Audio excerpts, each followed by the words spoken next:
Senator Cotton. Admiral, welcome, congratulations, and thank you for your service, and thanks to your family for their services and sacrifices as well.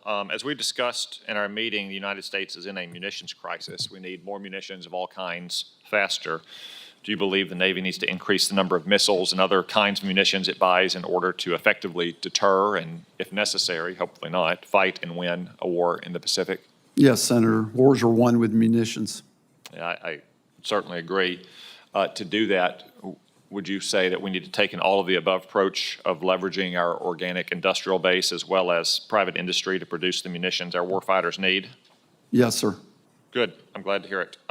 What steps will you take, if confirmed, to CNO to ensure the Navy does, in fact, get those munitions that it needs? Well, Senator, I think this is, first, thank you for our time together and some of the conversations we had on this topic. This is no question an all-hands approach. It's really easy, I think, to finger point in this world of constraint and oversubscription and underperformance. So I'd like to break down that and really get to the brass tacks and really get a clear mapping of each of the munition lines in my head and with my team to understand where the critical stoppage points are on the flow of these munitions, where the waste steps are, where the sole source vendors are that are behind, and actually approach this from just a common sense way of thinking about unleashing the log jam of places where we're turning these munitions at pace and meet our contractual deliveries on time. It will not do any good with the money that you would like to budget for me if I can't translate into the actual delivery.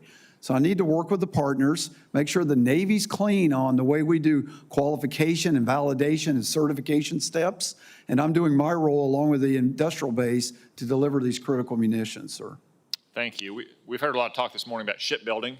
You've spoken extensively already about the need to increase the readiness of our naval fleet. Of course, readiness depends on having ships that are prepared to be at sea, and shipbuilding is only as good as our maintenance plan is for those ships once they're at sea. What can we do to address the maintenance backlog that the Navy faces today and get those ships out of dry dock and back into sea faster? Well, Senator, that's a massive venture that I want to spend, if confirmed, my heart and soul in to get turned around. But there are some things I can give you that all shipyards need to adhere to, and that's giving the shipyard a clear demand signal for when the unit is coming in for the maintenance period. So that's a maintenance plan.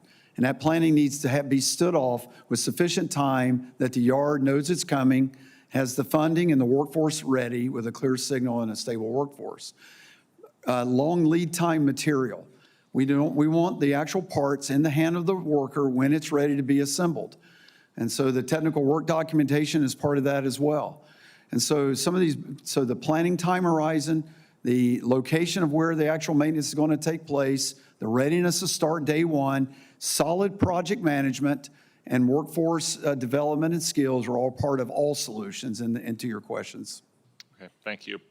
Final question. I think China poses the most severe long-term threat to our nation, and that is a primarily maritime domain, not exclusively, but primarily. At the same time, the Navy has to be ready and postured to face threats around the world. The Navy was part of the outstanding Operation Midnight Hammer that devastated Iran's nuclear programs, also led the way in the fight against the Houthi rebels in Yemen earlier this year.